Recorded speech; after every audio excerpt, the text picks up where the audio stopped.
नमो ज्ञानेश्वरा नमो ज्ञानेश्वरा निवृत्ती उदारा सोपानदेवा मुक्ताबाई नमो त्रिभुवन पावनी आद्यत्रय जननी देवांची जयांचे केलिया स्मरण होय सकळ विद्यांचे अधिकरण तेची वंदू श्रीचरण श्री गुरूंचे ते नमस्कारोने आता जय जय देव निश्चळ चलित चित्त पानतून दिल जगदोन्मीलना विरल केली प्रिय कैवल्य साम्राज्य चक्रवर्ती विश्वमाऊली ज्ञानोबाराय सकल ब्रह्मनिष्ठ गुरुजनांच्या परमकृपेने श्री भगवती ज्ञानेश्वरीचा कलशाध्याय अर्थात 18वा अध्याय किंवा ज्याला ज्ञानोबाराने एकाध्यायी गीता म्हणून संबोधन प्रगट केला आहे, अशा 18व्या अध्यायाच्या मंगलाचरणाचा आपण विचार करत आहोत. मंगलाचरणामध्ये इष्टदेवतेचं वर्णन केलं जातं, आशीर्वादाची याचना करण्यात येते किंवा नमस्काराची क्रिया घडते. यालाच वस्तुनिर्देश, आशीर्वाद रूप आणि नमस्क्रियारूप मंगल असं म्हटलं जातं. आणि मग गुरुमाता, गुरुपिता, गुरुक्षेत्र, गुरुदेवता, जो गुरुसेवे परता मार्ग नेणे असं आचार्योपासनम या पदावर भाष्य करत असताना साधकाच्या अंतःकरणातला भाव ज्ञानोबाराय प्रगट करतात की साधकासाठी ईश्वरापेक्षा सुद्धा सद्गुरूंची सेवा अत्यधिक फलदायी आहे. विचारसागराचा जो तिसरा तरंग आहे की नाही, त्या तृतीय तरंगामध्ये सद्गुरू सेवेचा आधिक्य सांगत असताना साधकाने ईश्वराची सेवा करण्यापेक्षा सद्गुरूंची सेवा करावी. का बरं? ईश्वराची सेवा केलं तर आपल्याला पुण्य स्वरूप असणारं अदृष्ट फल प्राप्त होतं की जे भविष्य काळात आपल्याला अनुभवाला येणार आहे.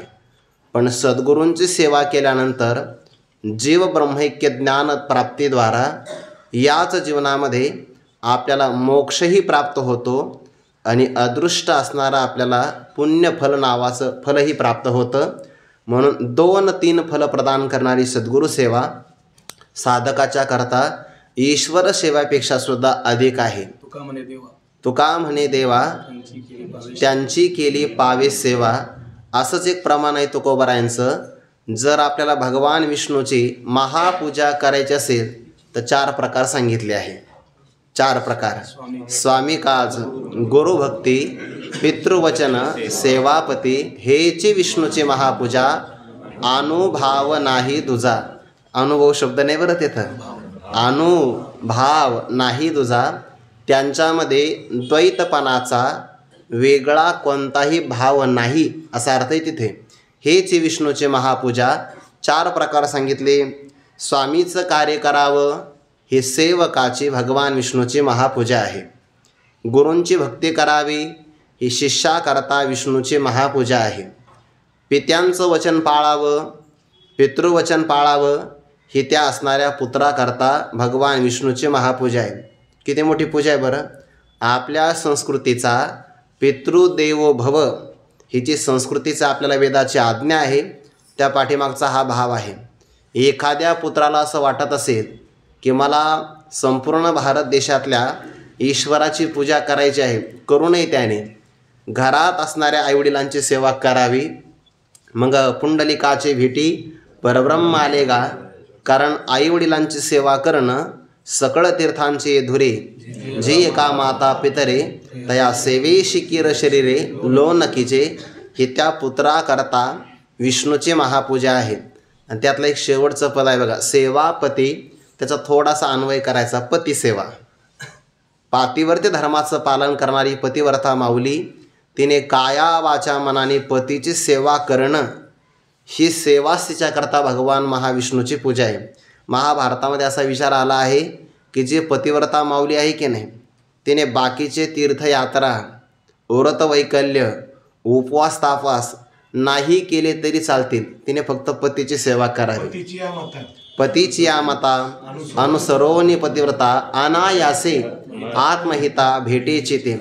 नाहीतर बाकी सगळे व्रत वैकल्य केलं आहे आणि मग तिचा उपवास असल्यामुळे हाच उपाशी राहतो आहे, असं चालत नाही. नाही, पतीची सेवा ही पातिव्रत्य धर्मामध्ये मुख्य आहे. याचा अर्थ असा नाही की मग तिने एकादशी सोडूनच द्यावी, असाही अर्थ घेऊ नका. तात्पर्य लक्षात ग्रहण करावं. तुम्ही व्रत नियमन करावे हे सांगण्यात तात्पर्य नाही. स्वधर्म रूपमख हाची सेव्य तुम्हा एक, ऐसे सत्य लोकनायक बोलता झाला. या संपूर्ण वचनाचा विस्तार यासाठी सांगितला. गुरुभक्ती ही साधका करता भगवान विष्णूची महापूजाच आहे. आणि मग ती पूजा ज्ञानोबाला करायची म्हटलं की ज्ञानोबराय ती पूजा 15व्या अध्यायामध्ये करतात बघा. खूप गोड पूजा आली 15व्या अध्यायामध्ये. आता हृदय हे आपुले चौफाळून या भले, वरी बैसवू पावले श्री गुरूंची. ज्ञानोबाला तिथं पूजा करत असताना श्रीमंत पूजा करतात बरं का. श्रीमंत पूजा श्री गुरूंच्या पायामध्ये जे अलंकार परिधान करायचे आहे प्रेमाचेनी भांगारे असं म्हटलं आहे. सोन्याचा अलंकार आहे. आणि कोणतं सोनं? श्री गुरूंच्या विषयी असणारा अंतकरणातलं प्रेम हा एक प्रकारचा सुवर्ण अलंकार आहे. आणि तो आम्ही त्यांच्या चरणामध्ये प्रगट करणार. नाहम तेजे ओवाळू सामरस्ये पोटाळू किंवा अहम हा धूप जाळू. किती गोड पूजा केली बरं, एकदम गोड पूजा. आणि अशी जो पूजा करतो त्याला सगळ्या प्रकारची विद्या प्राप्त होते. श्री गुरु पाद पद्म परागला हे जे का असं म्हटलं. एवढे एक सौभग वळघे वाचेचे अंग. त्या फल काय प्राप्त होतं यातला फक्त एक भाव आपल्या समोर ठेवतो आहे.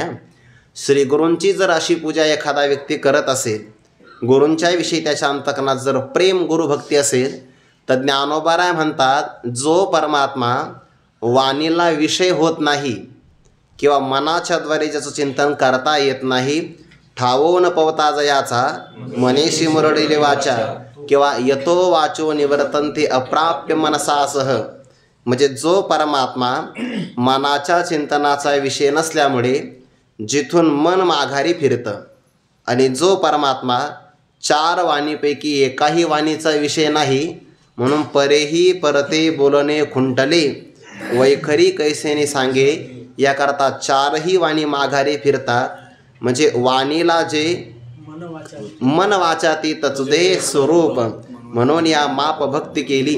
हे असं स्वरूप आहे जे मनात वाचा आणि कोणत्याही इंद्रियांच्या तावडीमध्ये सापडत नाही. पण ज्ञानोबाराय म्हणतात ज्याच्यावर श्री गुरूंची कृपा प्राप्त झाली त्याच्या मुखातून जो शब्द प्रगट होईल त्या शब्दामध्ये मात्र हे तत्व नक्की सापडेल. ठावो न पवता जयाचा मनेस मुरडली वाचा, तो देव होय शब्दाचा चमत्कारू. एखाद्याने जर आपल्याला देवाची व्याख्या विचारली तर इथं स्वल्प विराम द्यायचा.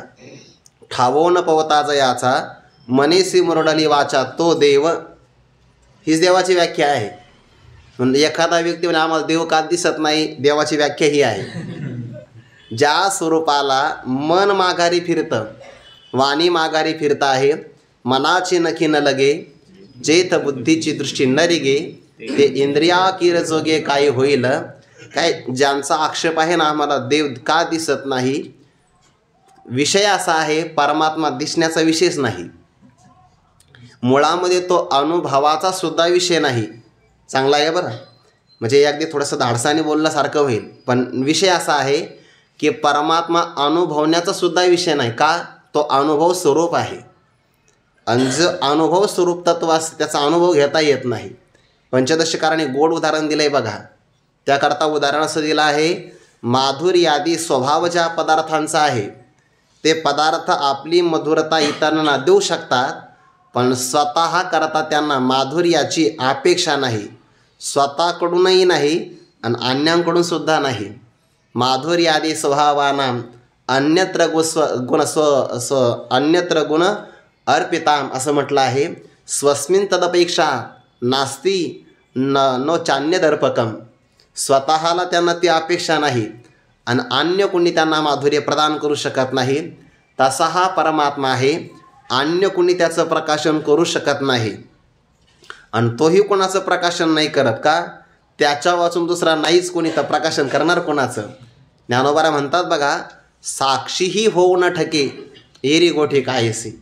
ज्याला साक्षी हे सुद्धा नाव येत नाही, म्हणजे तात्पर्य असं की परमात्मा हा अनुभव स्वरूप आहे.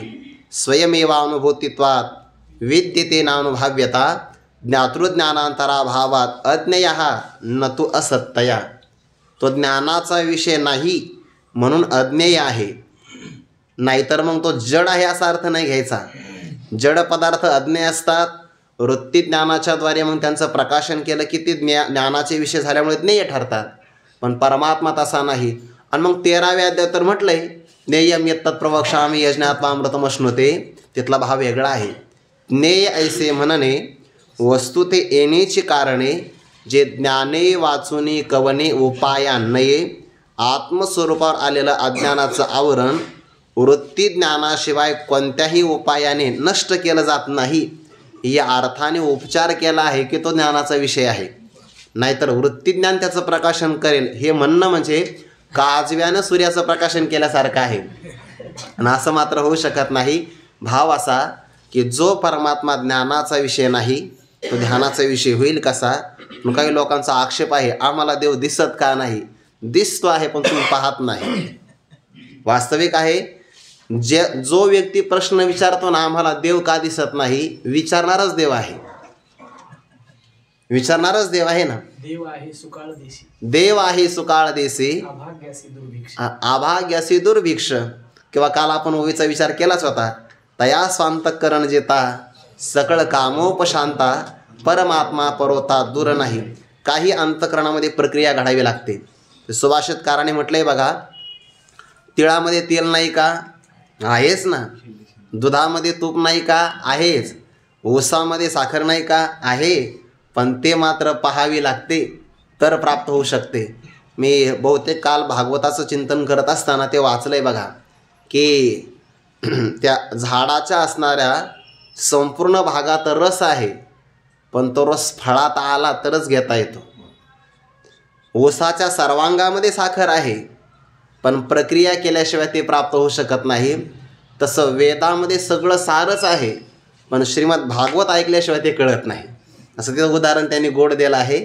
म्हणून तर असं म्हटलंय ना की वेद हे ते फळ आहे बघा, निगमकल्पतरोर गलितम फलम, असं म्हटलंय की नाही. ज्या फळाला शुकाचार्यांच्या मुखाचा स्पर्श झाला आहे ते परिपक्व झालं. आणि परिपक्व झालेलं फळ तोडावं लागत नाही, ते आपोआप खाली पडतं. म्हणा निगमकल्पतरोर गलितम फलम. ते फल कधी गळतं, परिपक्व झालं तर. एरवी कधी कधी फळं गळतात ना, मोराईसी फळे, पण ते मात्र उन्हाने गळतात, त्याचा काही उपयोग नाही बरं. उलट ते खाल्ली तर माणसं आजारी पडतात. पण परिपाकाची वेळे फळ देठे ना देठ फळे, न धरे तैसे स्नेह खुळे, सर्वत्र होय. भाव असा आहे की मनाची प्रक्रिया घडली, मन शुद्ध झालं की मग परमात्मा आहेच ना. या उपाधी माझी गुप्त चैतन्य असे सर्वगत, ते तत्वज्ञ सतत स्वीकारी ते. म्हणजेच परमात्मा सर्व व्यापक आहे, सर्व देशात आहे, सर्व कालात आहे. मी ते आपण म्हणतो की नाही, परमात्मा देश काल वस्तू परिच्छेद रहित आहे. सर्व देशात आहे, व्यापक असल्यामुळे सर्व देशात आहे, नित्य असल्यामुळे सर्व कालात आहे, आणि सर्वामध्ये आहे त्यामुळे त्याला वस्तू परिच्छेद नाही. सर्वांतर्यामी आहे.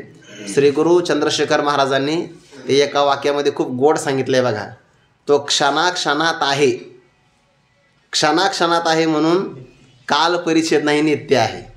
त्यानंतर कणाकणात आहे, व्यापक असल्यामुळे देश परिच्छेद नाही. आणि मनामनात आहे म्हणून वस्तू परिच्छेद नाही.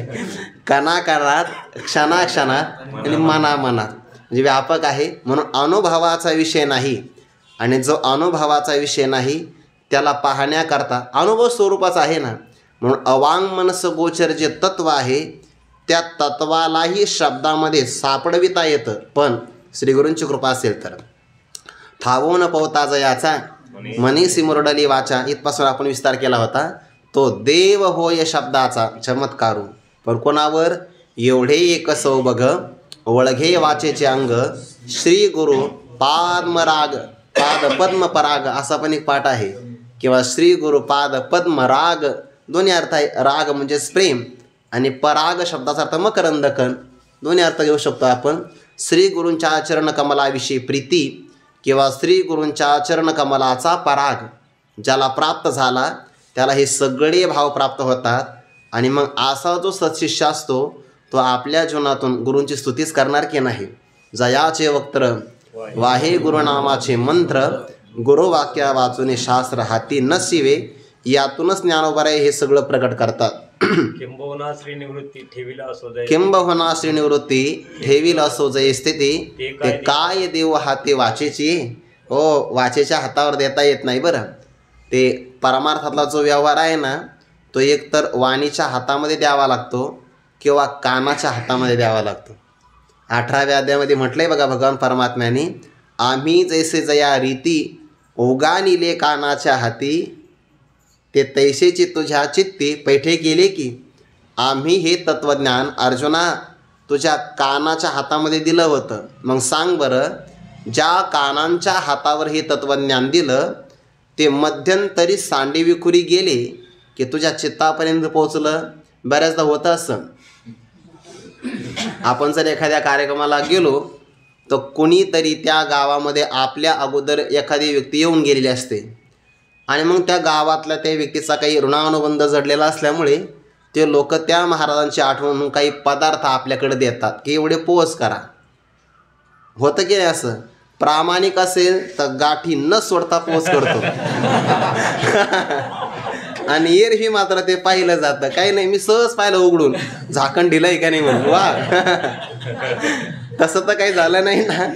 कानांच्या हातामध्ये दिलं होतं, चित्तापर्यंत पोहोचल की नाही, म्हणजे कानांच्या हातामध्ये दिलं जातं. ज्ञानोबा म्हणतात, निवृत्तीनाथाने ज्या स्थितीवर आम्हाला आरूढ केलं ते वाचेच्या हातामध्ये कसं काय देता येईल? अवांग मनस गोचर तत्व आहे. पण मग आवड जर असेल तर ती आवड शब्दातून प्रगट होणारच. आवड येते वृत्ती किरटी, आधी मनवणीची उठी, मग ते वाचा दिठी करासी कृतीमध्ये प्रगट होणार, दृष्टीमध्ये दर्शन होणार आणि वाणीत आलं की ते शब्दाच्या रूपाने प्रगट होणार. ज्ञानोबारांची श्रीगुरूंच्या विषयी असणारी आवड, ती आवड शब्दाचा मूर्तिमंत आकार धारण करून जेव्हा प्रगट झाली तेव्हा त्या शब्द अशा प्रकारचे झाले. ही सगळी ज्ञानोबारांची पूजा आहे. पाठीमागे ओवी गेली बघा, आता विश्वात्मक माझा स्वामी श्रीनिवृत्ती राजा, तो अवधारो वाक्य पूजा ज्ञानदेव म्हणे. ज्ञानोबाराय आपल्या श्रीगुरूंची पूजासुद्धा वाक पुष्प समर्पित करून करतात. आणि तेच ज्ञानोबाराय 11व्या अध्यायामध्ये विश्वरूपाची पूजासुद्धा ओविया फुले याद्वारेच करतात. भरोणी सद्भावाचे अंजुळी, मी या ओविया फुले मोकळी, अर्पिली अंघ्री युगली विश्वरूपाच्या. म्हटलंय की नाही? अंघ्री म्हणजे चरणकमल आणि युगल म्हणजे जोडी. विश्वरूपाच्या चरणकमलावर ओविया फुले मोकळी, ते फुलं मोकळे अर्पण करायचे असतात बरं. फुलं जेव्हा समर्पित करतात की नाही, पण हार असेल तर मग तो एखाद्या सूत्रामध्ये गुंफावा लागतो. सूत्र म्हणजे धागा, गुंफावा लागतो. पण जेव्हा आपण अर्पण करतो तेव्हा ती फुलं मोकळीच असतात आणि मोकळी फुलं देवालाही आवडतात. आणखीन पुढचा भाव सांगू का? पुढचा भाव सांगू, मोकळी फुलं देवाला आवडतात पण ती मोकळ्या मनानेच आली पाहिजे. तोच अर्पण. मोकळे मन रसाळ वाणी, याची गुणी संपन्न, म्हणून रिकामे तोंड करू गेले बडबड, की गीता ऐसे गोड हात ओढले. हे मोकळ्या फुलाचा मोकळ्या मनाचा संबंध आहे म्हणून ते अर्पण करतात. ज्ञानोबारांची ती असणारी आवड शब्दातून प्रगट झाली. त्याच असणाऱ्या शब्दांचा आपण त्यांच्याच कृपेने, गुरुजनांच्या आशीर्वादाने, कृपेने थोडासा एक मागोवा घेण्याचा प्रयत्न करत आहोत. त्यापैकी 4 क्रमांकाची ओवी, जय जय देव निश्चळ, आपण स्थिर आहात, आपल्यामध्ये कोणत्याही प्रकारचा विकार निर्माण होत नाही. प्रारब्धाने अनुकूलता प्रतिकूलता हा जीवनाचा अवश्यंभावी घटक आहे, आलीच पाहिजे. जेवढी प्रतिकूलता मनुष्याला घडविते तेवढी अनुकूलता घडवीत नाही. आणि संघर्षातून जे प्राप्त होतं ते चिरस्थायी टिकणारं असतं. मी तुम्हाला व्यवहारातलं उदाहरण देतो. व्यवहारातलं सामान्य, काही कोणावर आक्षेप वगैरे काही घेऊ नका. बोलण्याचं तात्पर्य फक्त लक्षात घ्या. जी माणसं अगदी, ज्याला हल्लीच्या भाषेमध्ये ग्राउंड लेवल म्हणतात बघा, म्हणजे अगदी पहिल्या पातळीपासून कोणत्याही क्षेत्रामध्ये पदार्पण करतात, ते माणसं उच्च शिखरावर कायम अभिषिक्त होतात. आणि अशी मंडळी एकदा उच्च शिखरावर गेली तर सहसा खालीच येत नाही. ज्यांना अनुभवच नाही ते मात्र काही करू शकतात. म्हणून परमार्थाचा जो प्रवास सांगितला की नाही, तो कसा सांगितला? शुभेच्छा, सुविचारणा तनुमानसा सत्वापत्ती असंसक्ती पदार्थाभाविनी आणि तुर्यगा. पहिल्यापासूनच प्रवास आहे. कायमी उद्धार पावेन काही कृपा केले नारायण, ऐसे तुम्ही सांगा संतजन, करा समाधान चित्त माझे. म्हणून प्रवास हा पहिल्या पायरीपासून, त्याला सोपान परंपरा असं म्हणतात. तो झाला की मग त्याच्यामध्ये कोणता विकार निर्माण होऊ शकत नाही. असंच प्रवास झाला पाहिजे. त्याला म्हणतात अचल म्हणजेच विकार, ज्याच्यामध्ये कोणता विकार किंवा च्युती होऊ शकत नाही. प्रारब्धाने या अनुकूलता प्रतिकूलता येतच असतात, पण त्यांच्या मनावर मात्र परिणाम होत नाही. ते म्हटलं आहे असं की आपण ज्ञानोबांच्या ओव्यांचा भाव घेतो की नाही. गोमटे काही पावे तरी संतोषे तेने नाभी भवे, जो ओखटेने नागवे विषादाशी. सामान्य पुरुषाला जर प्रारब्धाने काही वाईट घडलं तर सामान्य पुरुष दुःख करतो, पण हे दुःख माझ्याच वाट्याला का आलं म्हणून दोनदा दुःख करतो. साधू पुरुषांच्या जीवनामध्ये दुःख आलं तर मग तरीसुद्धा बरे झाले देवा निघाले दिवाळे, बरे या दुष्काळी पीडा केली का, प्रतिकूलतेचा सहज स्वीकार आहे. आणि हेच आपल्याला शिकायचं आहे. जर आपलं ज्ञान आपल्या जीवनामध्ये परीक्षेच्या प्रसंगाला आपल्याला आठवलं तर समजून घ्यावं खरा आपण अभ्यास केलेला आहे. जर विचलित करण्याचे प्रसंग आले तरीसुद्धा आपल्या मनात विकार निर्माण होत नसेल आणि त्या प्रसंगामध्ये आपण स्थिर राहत असू तर आपण खरंच ज्ञान आपल्याला उपयोगी पडलं आहे. ते ज्ञानोबांची आणखीन एक ओवी आठवली, 13व्या अध्यायामध्ये आहे बघा. आपल्या मनामध्ये ज्यावेळेस विकार निर्माण होण्याचे प्रसंग येतील आणि अशा काही गोष्टी जर प्रत्यक्ष भेटल्या, पाहिल्या किंवा आपल्या कानावर ऐकायला आल्या तरीसुद्धा विकार निर्माण होत नसेल तर ते निश्चळ मनाचं लक्षण आहे बघा. ज्ञानोबा म्हणता विकल्प जेने उपजे, नाथिली विकृती निपजे, अप्रवृत्तीचे बीजे अंकुर घेती, ते ऐके देखे अथवा भेटे, परी मनी काहीचे नुमटे, मेघरंगे न काटे व्योम जैसे. बघा बरं, ज्या गोष्टीमुळे विकल्प निर्माण होईल, नसलेली अंतःकरणामध्ये विकृती तयार होईल किंवा आपण निषिद्ध कर्म करावं असा वासनेचा अंकुर प्रगट होईल. आणि हे करण्यासाठी बरेच निमित्त कारण कानावर ऐकायला भेटतात. बऱ्याच वार्ता भेटतात नाही कानावर ऐकायला, किंवा काही प्रसंग आपण डोळ्यांनी पाहतो, किंवा काही प्रसंग प्रत्यक्ष आपल्या जीवनामध्ये आढळतात. तर त्या प्रसंगाची मर्यादा फक्त शरीरापर्यंत आहे, पण मनी काही चिनुमटे, मनापर्यंत मात्र ते प्रसंग जात नाही. समजून घ्यावं त्या पुरुषाचं अंतःकरण निश्चळ आहे. चल म्हणजे विकार नाही, निर्विकार आहे. आणि निर्विकार पुरुषच दुसऱ्यांना निर्विकार करू शकतो. म्हणून जय जय देव निश्चळ, निर्विकार आहात आपण, स्थिर स्वरूपाचे आहात. या पदाचा काल आपण विचार केला. आता यातलं चलित चित्त पानतून दिलं. आपलं उदर वाढलेलं आहे आणि एखादा व्यक्ती आहार करत असेल, जेवढी ऊर्जा त्याच्या कार्यासाठी वापरली जाते तेवढाच जर आहार असेल तर आहार आणि त्याच्या शरीराची पातळी समान होते.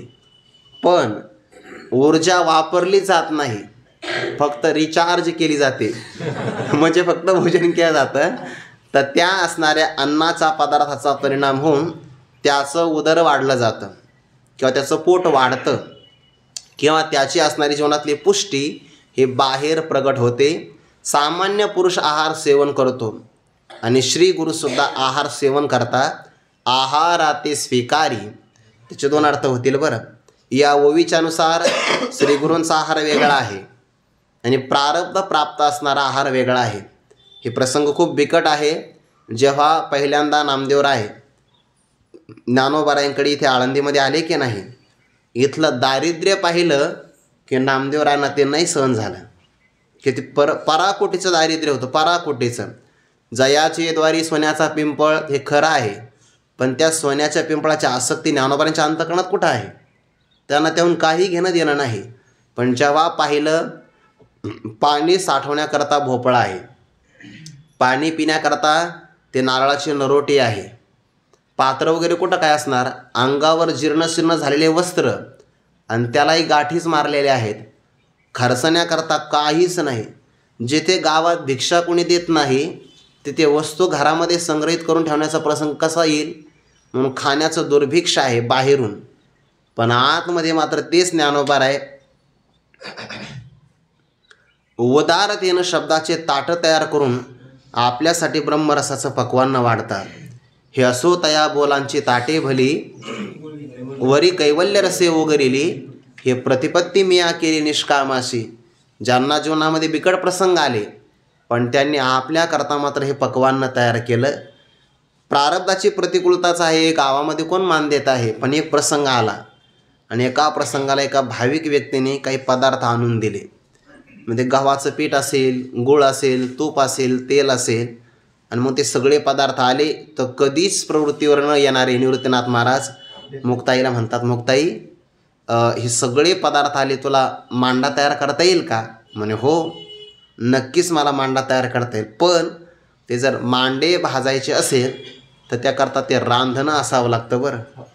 आणि ते आपल्याकडे नाही आहे. जर आपण नाशिकच्या काही भागामध्ये गेलो, ते आता मी कालपारवा नाही बरं, म्हणजे मागच्या महिन्यामध्ये गेलो होतो कीर्तन सेवेसाठी. त्यांनी ते त्यांच्याकडे प्रसिद्ध असणारा आणि अगदी गरमागरम, मी स्वतः पाहिला तो कसं तयार करतात. ते खूप मोठा असतो आकाराने, पण ते त्यांना जमतं, आपल्याला नाही जमणार. आपल्याला जे जमतं ते आपण करावं. तयार करण्याचं काम त्यांचं आहे, आपल्याला ते जमतं. पण ते मांडे भाजण्याकरता ते रांधणं असावं लागतं आणि ते कुंभारवाड्यामध्ये मिळेल. मग त्यांनी सांगितलं, दादा कधीच नाही, तुम्ही आज इच्छा प्रगट केली, मी आत्ता जाते आणि ते रांधणं घेऊन येते. बाकी सगळे पदार्थ आलेलेच आहे. कुंभारवाड्यामध्ये गेला, आनंद एवढा झाला मुक्ताईला. लहान मुलांना जर आनंद झाला ना तर ते गल्लीमध्ये असे नाचत नाचत जातात बघा. तुम्ही एखाद्या लहान मुलाच्या हातामध्ये 1-2 रुपयाचं नाणं देऊन बघा आणि त्याला म्हणा तुला काय आवडतं ते घेऊन ये. जणू काही ते प्रचाराने कार्यकर्ताच आहे. इतक्या उड्या मारीत नाही, आनंदामध्ये एकदा उड्या मारत जातात ते. मुक्ताईला खूप आनंद झाला. आज दादाला मी माझ्या स्वहस्ताने मांडे भोजन करून देणार आहे. आणि ते पाहिलं जाताना कोणी, विसोबा चाटी खेचर, विसोबा खेचर, आणि ते पाहिलं ना, अगोदरचं नाव विसोबा चाटीच आहे. ते पाहिलं, मुक्ताईचा आनंद नाही सहन झाला. का गं म्हणे कुठं चाललीस? काही नाही म्हणे, दादाला मांडे खाण्याची इच्छा झाली. संन्याशाची मुलं तुम्ही आणि तुम्हालाही मांडे खाण्याची इच्छा होते होय? कशा करता चालली? म्हणे पदार्थ आहे घरी, पण ते मांडे भाजण्याकरता रांधणं लागतं. कुंभारवाड्यामध्ये चालले, बघते कोण देत आहे. ते पहिलं जे मिळालं होतं ते फोडून टाकलं आणि दुसरं कोणी देऊ नये म्हणून सगळ्या कुंभारांना सक्त ताकीद दिली, खबरदार कोणीसुद्धा हिला मांडं भाजण्याकरता ते रांधणं द्यायचं नाही, आणि दिलं तर तुमच्यावर असणारं कर्ज मी आताच घेईन. नाईलाज झाला त्या लोकांचा. आणि मग मुक्ताई रडत रडत घरी आल्या. कधीच नाही दादांनी मांडे भोजन करण्याची आज इच्छा केली, आणि जे कार्य आईने करावं तेच कार्य बहीण करत असते. पण आज मात्र तो प्रसंग माझ्या जीवनात आला. असमर्थ आहे, रडू लागली. मग ते आता मुक्ताईने आपलं असणारं रडणं कुणासमोर सांगावं? ज्ञानोबाऱ्यांच्या जवळ. निवृत्तीनाथांना सांगायचं नाही ते, कारण ते जास्त दुःखी होतील.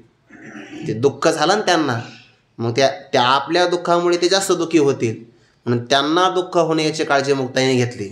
ज्ञानोबांनी सांगितलं, असं आहे का, तयारी करा म्हणे. अहो पण ते भाजण्याकरता ते लागतं की नाही, ते चांगलं तापल्याशिवाय असा मांडा तरतरून असं वरती येत नाही. काळजीच नका करू. आणि मग ते सगळी सामुग्री सिद्ध झाली आणि ज्ञानोबाने आपल्या अंगातून जो योगाग्नी प्रज्वलित केला, ते डोळ्यातून असणारं लाल भडक असणारे निखारे, मुखातून असणारा दाह प्रगट होऊ लागला. आणि ज्याप्रमाणे एखादं सुवर्ण तापावं, त्याचा रस तयार व्हावा, तितकी लालबुंद पाठ तयार झाली. आणि मांडा टाकण्याचा अवकाश की लगेच तो भाजून वरती आला. तुम्ही चांगलं बघा, जर तवा चांगला तापला असेल ना तरच त्याच्यावरती जी पोळी आहे ना अशी फुगून वरती येते. आणि जर तवा चांगल्या प्रकारे तापला नसेल तर मग भाकर चिटकते. हे अनुभवाची जोगे नवे बोलायचे. हे तुम्ही करून बघा प्रयोग, मग लक्षात येईल. अहो सामान्य तेल सुद्धा चांगलं तापल्याशिवाय जिऱ्यांची फोडणी बसत नाही. नाही ना, स्वयंपाक शास्त्र आहे की नाही. शिल्पी अति निपुण, सूपकर्मी ही प्रवीण असावं लागतं ते. आणि आता तुम्ही हसून काय फायदा आहे? तुमच्यापैकी बऱ्याच जणांना अनुभव असेलच हा. मला नाही वाटत आळंदीमध्ये कोणी स्वयंपाकात अज्ञानी असेल. प्रसंग येतात ना सगळ्यावर. आपल्याकडे आपण 2 गोष्टी चांगले तयार असतो, एक खिचडी करण्यात आणि दुसरे कपडे धुण्यात. लालबुंद अशा प्रकारची पाठ झाली आणि मांडा टाकल्याबरोबर असा पूर्णच वरती आला. आता ज्ञानोबरांच्या योगाग्नीचा स्पर्श झालेला, मुक्ताईंचा हाताचा स्पर्श झाला आणि निवृत्तीनाथ त्या मांड्याचं सेवन करणार, तो मांडा खावा याची इच्छा ब्रह्मदेवाला जर न झाली तरच नवल आहे. न झाली तर आणि मग तो विसोबा पाहण्याकरता आले, पाहिलं तर बापरे कसे खातात. लक्षात आलं विनाकारण आपण यांचा छळ केला. हे तिन्ही देव जैसे परब्रह्मीचे ठसे. अरे यांचा अपराध केलाय आपण, आता या अपराधाला क्षमा नाही. मग यांच्या पात्रातला काही उष्टा प्रसाद जर मिळाला तर पापातून आपली सुटका होईल. आणि मग ते आले ज्ञानोबांचा उष्ट खाण्याकरता प्रयत्न करू लागले. उष्ट खाण्याचा अधिकार भूतांना असतो. आपण ज्या वेळेला बसलो, जेवता जेवता जर समजा दिवा मालवला, म्हणजे दिवा पूर्णपणे अंधार झाला मालवल्यामुळे, तर जोपर्यंत दिवा लागत नाही तोपर्यंत ताटाला हात स्पर्श करून गायत्री मंत्राचा उच्चार करावा किंवा रामकृष्ण हरी मंत्राचा जप करून दिव्याचा प्रकाश येत नाही तोपर्यंत जेवू नये. नाहीतर मग अंधारामध्ये आपल्यासोबत एकमेकादेवमुखी भूत जेवतात. किंवा आपण जेवत असताना आपल्याला फोन आला तर बरेच माणसं जेवणावर लक्ष देत नाही, त्यांना माहितीच नाही हा यज्ञ सुरू आहे म्हणून. ते अर्ध्या ताटावून उठतात आणि पलीकडे जातात. परिणाम ते उष्टे पदार्थ खाण्याचा अधिकार जे अदृश्य प्रेतात्मे असतात की नाही त्यांना प्राप्त होतो. आणि मग आपण नाही भोजन करत, ते भोजन करतात. मग आता उष्ट खाण्याचा अधिकार कोणाला आहे? प्रेताला. त्यालाच खेचर म्हणतात. ज्ञानोबाला त्या विसोबाला म्हटले, अरे असं खेचरासारखं काय मागं उष्टे पदार्थ खातो, सर मागं. तर ते उपदेश प्राप्त झाला. तयाचे बी 60 शब्द मागे सर, मागे सर असं म्हटल्यानंतर तो विसोबा स्थूल देह, सूक्ष्म देह आणि कारण देह यांच्याही मागं सरला एका शब्दामध्ये. संतांचे वचन वारी जन्म दुःख. म्हणून असं कधीच म्हणू नये की संत वाङ्मयातले वचन म्हणजे इथं कुठं महावाक्य. अरे ज्यांचा स्वैर शब्दसुद्धा वेदाची बरोबरी करणारा आहे. तयाचे बी 60 शब्द सुखे म्हणो येते वेद, सदैव सच्चिदानंद कानो हावे ते. मागे सर असं म्हणला की तो झोपडीच्या मागे नाही, फार स्थूल सूक्ष्म कारण 3 देहाच्या पलीकडे सरला. भाव असा आहे की प्रारब्धाने त्यांनाही भोजन प्राप्त होतं. आहाराते स्वीकारी. आणि श्री गुरु इथे साधकाच्या बाबतीमध्ये एकतर स्वतःच्याही चलित असणाऱ्या चित्ताचं ते प्राशन करतात. म्हणजे चित्ताचं चांचल्य नष्ट करून चित्त मन हे राम झाले, मन हे राम झाले आशा स्वरूपाने ते चित्ताचे चैतन्य झाले. म्हटलं की ज्ञानोबा यांनी, चित्ताचे चैतन्य झाले यातायात निमाले घनानंद जे. म्हणून चलित असणाऱ्या स्वतःच्याही चित्ताचं त्यांनी अभ्यासकादिकांच्या द्वारे किंवा स्वरूपज्ञानाच्या द्वारे प्राशन केल्यामुळे आता त्यांना परमार्थातला आनंद प्राप्त झाला. म्हणून चलित चित्त पान तुंदिल, म्हणून त्यांचं उदर वाढलेलं आहे. हा झाला त्यांचा स्वकीय अर्थ. आणि दुसरा अर्थ, जे जे साधक आपल्याकडे येतील ते सगळे साधक, त्या सगळ्या साधकांचं श्रीगुरु काय भक्षण करतात ऐका. साधकाचं किंवा भक्ताचं श्रीगुरु किंवा देव वित्त भक्षण करतच नाही, भक्षण करतात चित्त. चित्त सेवन करतात. चित्त चोरी येले नंदाच्या नंदने, तुका म्हणे येणे गरुड ध्वजे. असं बाबांच्या मुखातून एक कथा ऐकली की एक गोपिका यमुना मैयाच्या त्या वाळवंटाच्या तीरावर किंवा काठावर विराजमान झाली आणि उत्तर दिशेला आपलं मुख फिरवून पद्मासनामध्ये किंवा सुखासनामध्ये विराजमान होऊन ध्यान करू लागली. आणि थोड्याशा अंतरावर भगवान परमात्मा ते गायीची वासरं घेऊन चारण्याकरता आली होती. मग गोपाळांना सांगितलं त्यांचं काम त्यांना करू द्या, आपल्याला वेळ आहे तर आपण रिकाम्या वेळामध्ये थोडासा खेळ खेळू. भगवंतांनी सांगितलं आपल्याला खेळ खेळायचा आहे. पण भगवान एवढा हुशार, ज्या खेळामध्ये आपलाच पहिला क्रमांक येईल तोच खेळ खेळायचा, तोच खेळ. आणि सगळे गडी वाटून घ्यायचे. माझे गडी कोण कोण निवडा भिन्न यातोनी, जे माझ्या बरोबरीचे असतील ते बरं का, नाही तर सगळेच माझे आहे ना, ममे वंशजीव लोके, तुम्ही सगळे माझेच आहात, पण ज्यांना माझ्या भक्तिप्रेम सुखाचा आस्वाद घ्यायचा ते खरे माझे आहे, असा त्याचा भाव झाला. माझे कोणकडे वाटणी वगैरे झाली आणि त्या गोपाळांचे सगळे खेळ सुरू झाले, चेंडूफळी असेल किंवा अन्य अन्य प्रकारचे खेळ. आणि अकस्मात नारदजींचं आगमन तिथं झालं. श्री नारद महर्षीने पाहिलं, एकीकडे भगवान परमात्मा खेळ खेळत आहे, परब्रह्म निष्काम तो हा गवळीया घरी, असा हा परमात्मा यांचं ऋण फेडण्याकरता इथे गोकुळामध्ये आला आहे. आले अविनाश आकारासी, किंवा गोकुळामध्ये परमात्मा आला की नाही, देव आला घरा, नंदाची या गावा, यांचं ऋण झालं होतं. मागचं सगळं देवाला माहिती आहे, आणि जे मागचं ऋण होतं ते देण्यासाठी परमात्मा आला. मग आता साक्षात परब्रह्म जर इथं अवताराला आलं असेल तर या व्रजातल्या सगळ्या गोपिकांनी त्या भगवंताचं दर्शन करावं. आणि इथे परमात्मा आल्यानंतर ही गोपिका नेमकं ध्यान कोणाचं करते डोळे लावून? ज्याचं ध्यान करायचं तो मागेच खेळतो आहे ना, मग त्याचं दर्शन करावं, कृतार्थ व्हावं. आणि म्हणून नारदजी तिथं गेले. कोणाच्या ध्यानात विक्षेप करू नये, झोपेत सुद्धा कोणाच्या विक्षेप करू नये. फक्त त्याला अपवाद आहे साधक विद्यार्थी. कोणाकडे बघू नका, मी सहज बोललोय. सहज बोललाय, हा भाव काय असा नाही आहे. मग ते साधकाशिवाय इतर कोणाची झोप मोडू नये असा अर्थ आहे. विद्यार्थी पंथका पंथः, जी परत सांगा.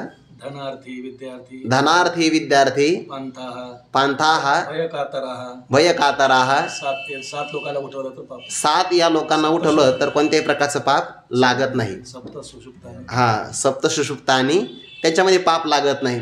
एखादा वाट सुरू असेल म्हणजे याचा भाव असा आहे, म्हणजे एखादा व्यक्ती ज्ञानोबाचा 16 पुढं गेला आणि दिंडीत माग राहिला असं तर उठवा त्याला. पांत का पाप लागत नाही, नाहीतर नको बा दिंडी मालक आहे कसं काय उठवायचे.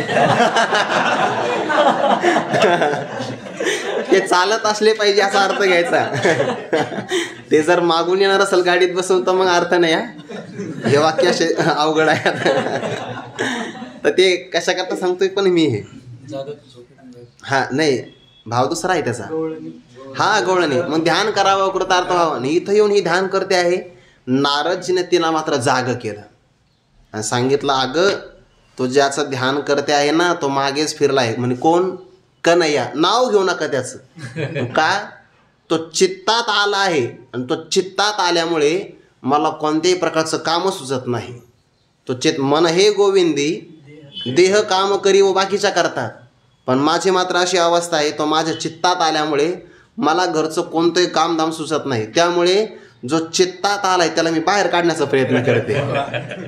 म्हणजे बघा, विसराच्या योगाने सुद्धा पुन्हा स्मरणच होत आहे. काय अधिकार असेल इथं आपल्या चित्तात येत नाही. योगी यांच्या ध्यानी ध्याता ना थोडशी, हासतसे शिव्या देता त्या गवळणी, मरता जप ध्यानी न बोले तो. गोविंदी वेदले तुका म्हणे मन, गोविंदी वेधले तुका म्हणे मन, वियोग ही ध्यान वा वा वा. वियोग ही ध्यान संयोगाचे. मला त्याचा वियोग करायचा आहे, पण त्याच्याही निमित्ताने संयोगाचं ध्यान आहे.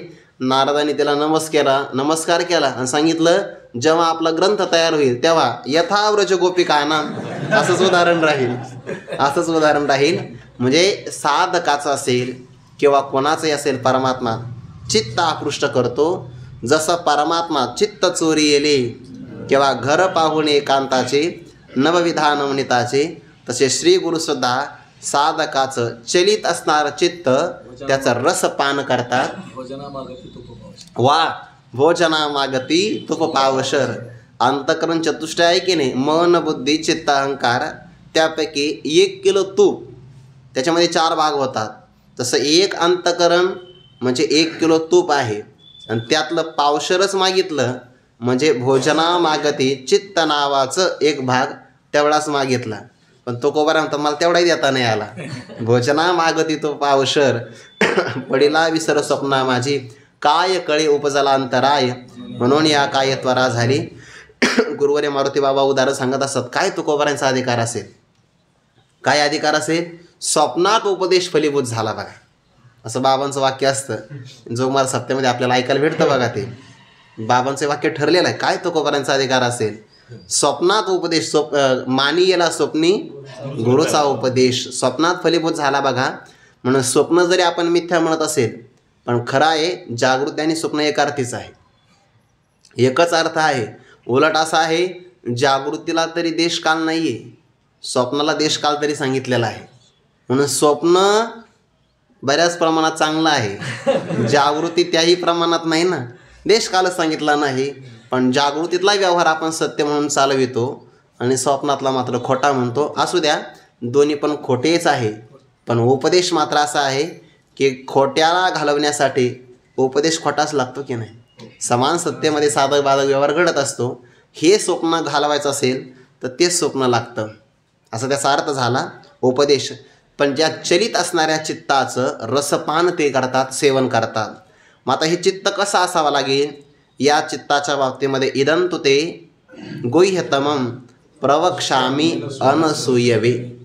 ज्या चित्तामध्ये कोणत्याही प्रकारच्या गाठी नाहीत, ज्याच्यामध्ये राग द्वेष काम क्रोध मद मत्सर दंभ अहंकार लोभ यापैकी कोणताही विकार नाही जर असेल तर ते चित्त चलित आहे.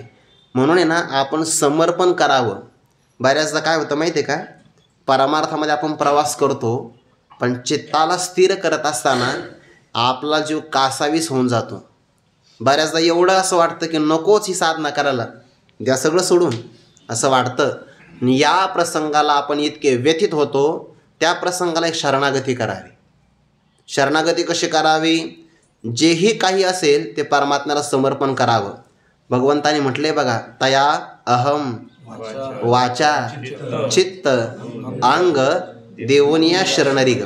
नदीप्रमाणे असावं, ज्याप्रमाणे नदी शुद्ध पाणीही समुद्रालाच अर्पण करते आणि पावसाळ्यातलं गढूळ पाणी समुद्रालाच अर्पण करते.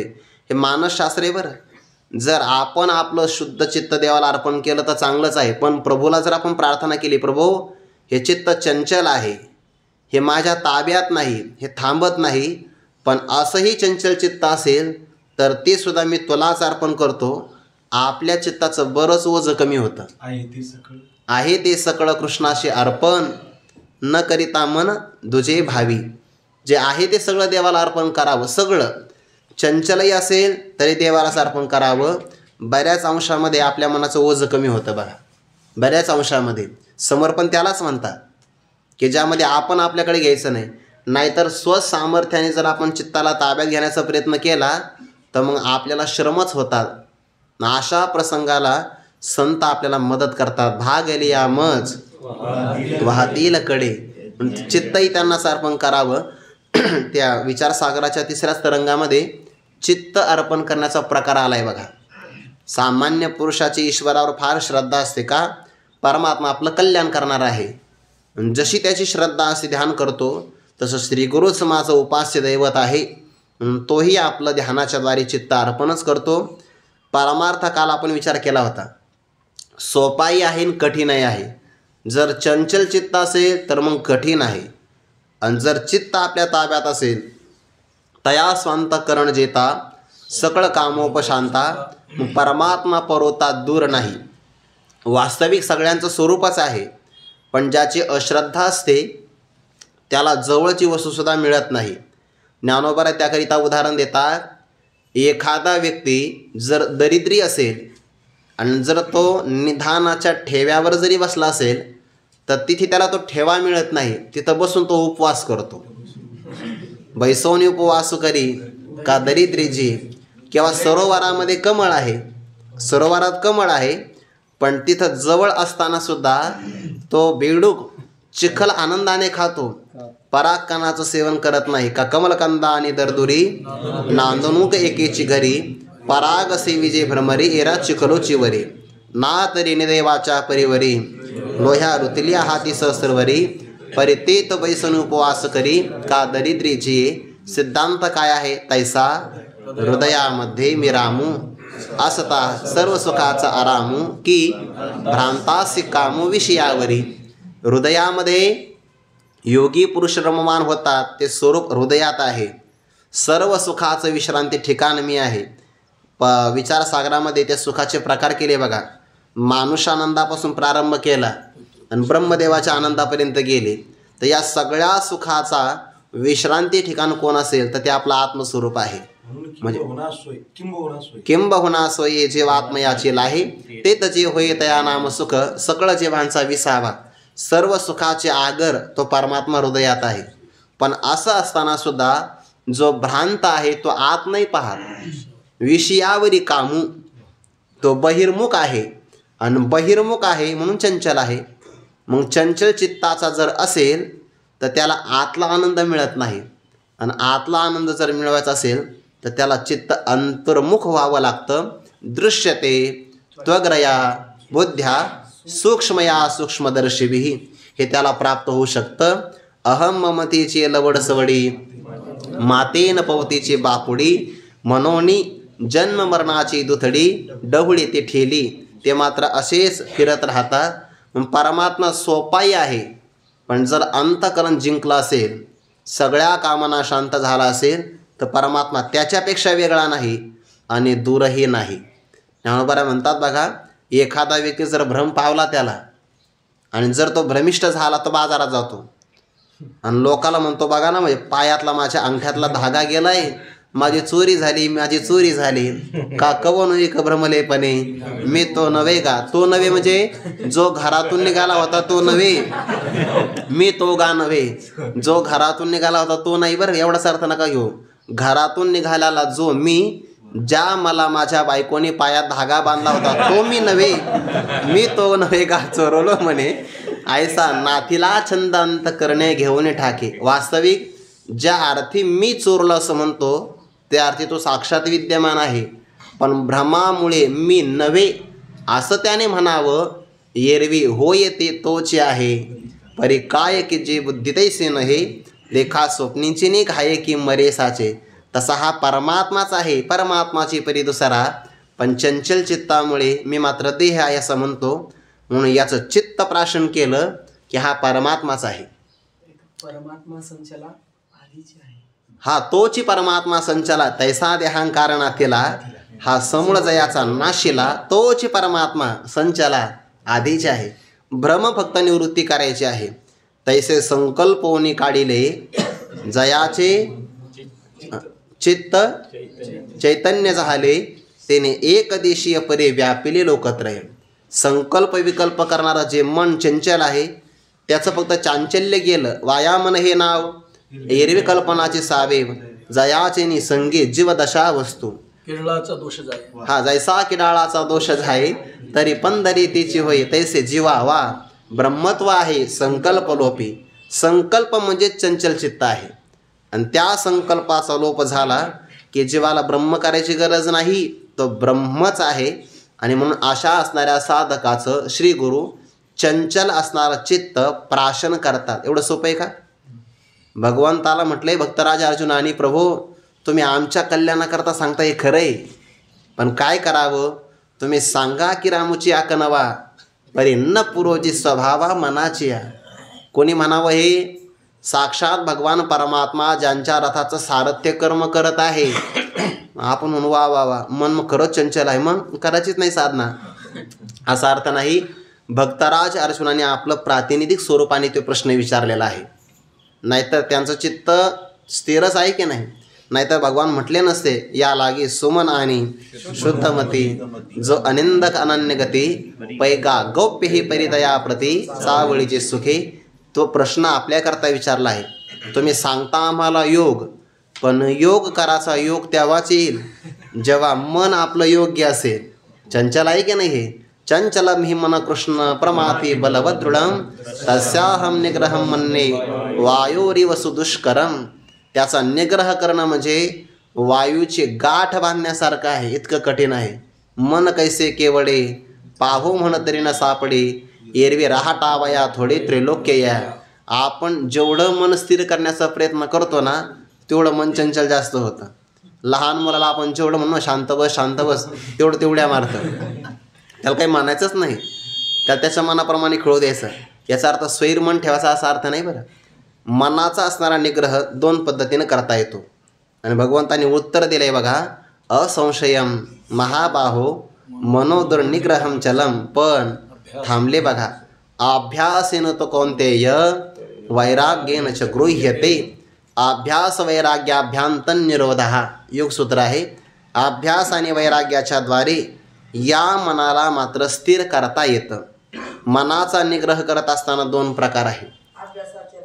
वा अभ्यासाचे निबळे एका गती अंतराळे व्याघ्र सर्व प्रांजळे केले एकी. मग फारच जर आपल्याला हे जर अभ्यास करून घेतलं ना तर खरंच आपल्याला एका एका पदाचं चिंतन एका एका पाठात करता येते आणि तेवढी पुष्टी आपल्याला भेटते आहे. याचा अर्थ असा आहे की फक्त मीच चिंतन करतो असं नाही, तुम्ही सुद्धा चिंतन करत आहात, नाहीतर एवढी उपस्थिती राहू शकत नाही. म्हणून हे काही सामान्य मंडळींची सभा नाही. हे अगदी जैसं आपण म्हणतो ना, आस्येच्या महापुरी रिगताती कोटीवरी परिप्राप्तीच्या पहिल्या तिरी पाहिला निघे. हे मनुष्यानाम सहस्रेषु उत्तम फळाची निवड करावी आणि प्रतवारी करून प्रथम प्रतीचा माल बाजारामध्ये आणावा. तसे तुम्ही इथे आलेले आहात, म्हणजे हे आळंदीमध्ये आलेले, तुम्हाला सर्वांना किती नमस्कार करावा. ठेविता हा पायी जीव थोडा. या मनाचा निग्रह दोन प्रकारे करता येतो. एक क्रमाने करता येतो आणि एक अट्टाहासाने करता येतो.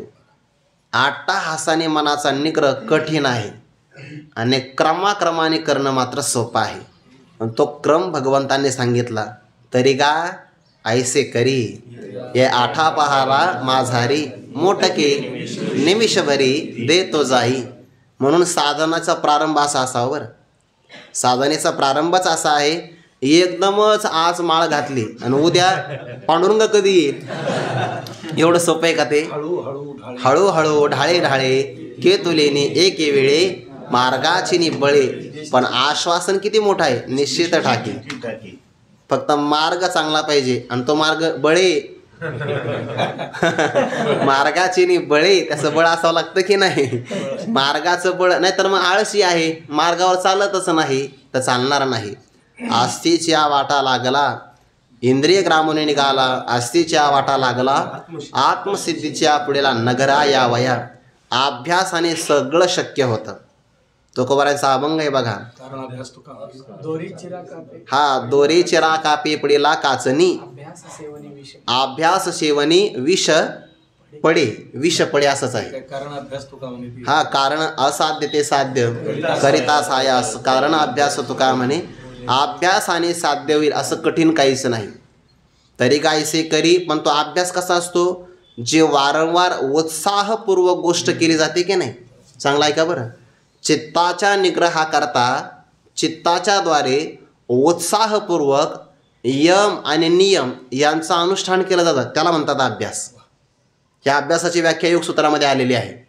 म्हणजे शौच संतोष तपस्वाध्याय ईश्वर प्रणिधान, अहिंसा सत्य अस्तेय ब्रह्मचर्य अपरिग्रह, 5 प्रकारचा यम आणि 5 प्रकारचा नियम यांचं अनुष्ठान, त्याला म्हणतात अभ्यास.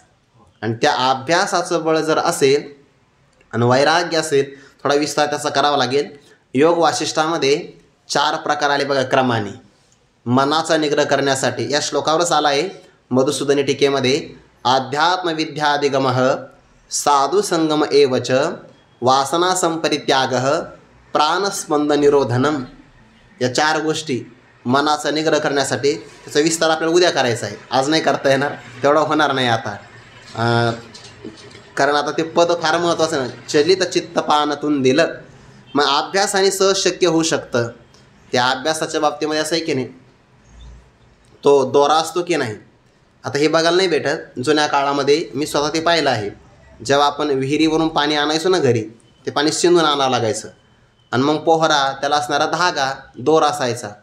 ते दोर कापला जायचा, त्याला गाठी पडायच्या, पण घर्षणाचं काम सुरू असायचं आणि कठीण असणारा दगड त्यामध्ये सुद्धा ते काचणी झाल्यामुळे त्याच्यामध्ये एक ओवळ पडायचा बघा, मार्ग तयार व्हायचा आणि गुळगुळीत पुन्हा मार्ग.